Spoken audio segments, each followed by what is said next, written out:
సంతానం కానీ, కళ్యాణం కానీ, ఉద్యోగం కానీ ఆ తొట్టిలాగా ఉందే దాని గురించి చెప్తాను. సంతానం కానీ, కళ్యాణం కానీ, ఉద్యోగం కానీ, వ్యాపారం కానీ, పిల్లల విద్యలో వెనకబడిన విద్య, ఉద్యోగం, వ్యాపారము, ఆరోగ్య పరిస్థితులు బాగులేకపోయినా మనసులో ఏ కోరుకుంటే జటిలమైన కోరుకుంటే న్యాయపరంగా జరుగుతుంది.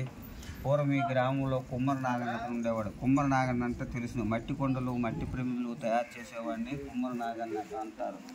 అతనికి 60 ఏళ్ళు నిండిన అతని భార్య గర్భవాసన, సంతానం లేదు. మహాప్రభు, నా భార్య గర్భవాసన, సంతానం లేదు. సంతానం కలిగితే నేను 2 మట్టి గోళాలు ఇస్తానని మొక్కున్నాడు.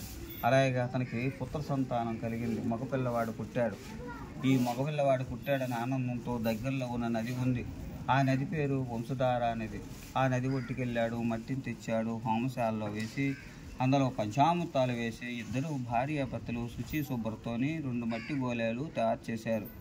అందులో ఒక గోళేమో అన్ని ద్వారాలు దాటాయి కానీ ఆ గర్భగోళం దాటలేదు. ఏమంటే ద్వారం చిన్నది, గోళం పెద్దదైపోయింది. చుట్టాలు, బంధువులు, పని వాళ్ళతో బలవంతంగా నెట్టేసరికి ఏమైంది, భిన్నమైపోయింది. అంటే కొడుకు పుట్టాడని ఆనందంతో కుల ప్రమాణం లేకుండా చేశాడు. అందుకు భిన్నమైపోయింది, పగిలిపోయింది. ఉన్నది ఇంకో గోళం ఉన్నది. అది కూడా అన్ని ద్వారాలు దాటాయి కానీ ఆ గర్భగోళం దాటలేదు. మహాప్రభు, ధనం ఇచ్చావు, ఐశ్వర్యం ఇచ్చావు, ఆరోగ్యం ఇచ్చావు, పుత్ర సంతానాన్ని ఇచ్చావు. నేను ఇచ్చిన గోళం నువ్వు తీసుకోలేదు. నువ్వు ఇచ్చిన పుత్ర సంతానం నాకెందుకని కుమ్మరి నాగన్న మహాన్యాసపూర్వకంగా రుద్రాభిషేకం సామాన్లు గోళంలో విడిచిపెట్టి శివయ్య మీద కోపం మీద ఇంటికి వెళ్ళిపోతాడు. ఎవరు? కుమ్మరి నాగన్న ఇంటికి వెళ్ళిపోతాడు. ఇంటికి వెళ్ళిపోయినప్పటికీ రాత్రి 12:30, 1 గంటప్పుడు ఉరుములు, గజ్జలు, మేఘావృతమైన భయంకరమైన శబ్దాలతోని ఆ కుమ్మరి నాగన్న మూఢభక్తిని మెచ్చి ఆ గంటల దగ్గర ఉన్న గోళం ఆ శివయ్య వెనక్కి చేర్చుకున్నారు. రాత్రి 12:30, 1 గంటప్పుడు తెల్లవారి కుమ్మరి నాగన్న పిలుపు చేశారు. ఎవరు? వాటాదారు. అయ్యా కుమ్మరి నాగన్న, మీ కుమారుడు హాయిగా ఆడుకుంటున్నాడు, మీ ఇంటికి తీసుకుపోండి అనగా కుమారుడిని చమకలో వేసుకొని అప్పట్లో మహాన్యాసపూర్వకంగా రుద్రాభిషేకం చేసి మందికి భోజనం పెట్టారు. ఇప్పటికీ పుత్ర సంతానం లేనివారు కానీ, కళ్యాణం లేనివారు కానీ, భార్యాభర్తల కుజదోషాలు, పిల్లలు విద్యలో వెనకబడిన విద్య, ఉద్యోగం, వ్యాపారం మనసులో ఏ కోరుకుంటే జటిలమైన కోరుకుంటే న్యాయపరంగా జరుగుతుంది. అందులో 450 కేజీల బియ్యం వేస్తారు, వడ్లు ధాన్యం వేస్తారు, పంచదార వేస్తారు, పప్పు దినుసులు వేస్తారు, బెల్లం వేస్తారు. ఎవరికి ఏది కావాలంటే వాళ్ళు వేసుకుంటారు. ఏమీ లేని వారు వంశధార నదిలో నీళ్ళు తెచ్చి ఒక 1 బిందె నీళ్ళు పోస్తారు. అది గోళం చరిత్ర. స్వామివారు చూసారా, స్వయంభు దారు అంటే చక్రరూపంగా పోయి శిలగా మారింది. ముఖముండడిచే ముఖలింగేశ్వర స్వామి అంటారు. గోముఖం అంటే ఆవుముఖంగా ఉంది కాబట్టి గోకర్ణేశ్వరుడు. ఇప్ప చెట్టు పుట్టాడు కాబట్టి మధుకేశ్వరుడు. పూర్వము అది ఇప్ప చెట్టు, పుట్ట పక్కన చెట్టుకు 2 కొమ్మలు ఉంటాయి బాబు. చెట్టుకు 2 కొమ్మలు ఉంటాయి. చిత్రసేన మహారాజు ఉంటాడు, అతనికి 2 భార్యలు, చిట్కల. చిట్టికి శుచి శుభ్రత తెలియదు. ఆమె కొమ్మకు ఇప్ప పూలు పూసాయి.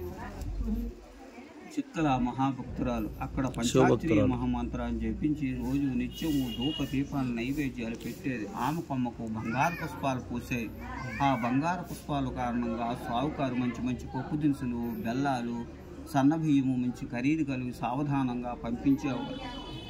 కానీ అప్పటికి ఇద్దరికి కలహాలు వచ్చాయి. అప్పటికి 2 భార్యలు కలహాలు రావడము. కొమ్మలు మారుస్తారు. కొమ్మలు మార్చినప్పటికీ చిట్టుకేమో ఇప్ప పూలు, చిట్కలకేమో బంగారు పుష్పాలు పూసే.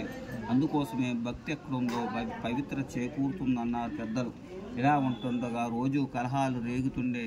అందుకోసమే ఒక భర్తకి 2 భార్యలు ఉండడం, కలహాలు సహజము. దీనంతటికి మూల కారణము చెట్టు. ఈ చెట్టు లేకపోతే గొడవ ఉండదని పొదల్లోని కత్తిని చేసి చిత్రసేన మహారాజుని నరికేయగానే అందులో భయంకరమైన అగ్నిజ్వాలలు వస్తాయి.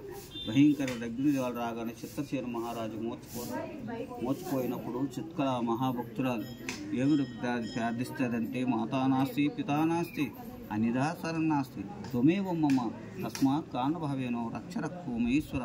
ఓ శివయ్య, నీవే ఉన్నావు దిక్కు, మరి నాకు ఎవరూ లేరు అనగానే చిత్రసేన మహారాజు మూర్చిపోయేవాడు లేచి కూర్చుంటాడు. ఎవరి లోకానికి వారు వెళ్ళిపోతారు. కిరాతకులేమో గంధర్వులు అయిపోతారు. ఇది కథ చాలా పెద్ద కథ ఉంది. మీకు షార్ట్ కట్లో నేను సింపుల్గా చెప్పాను.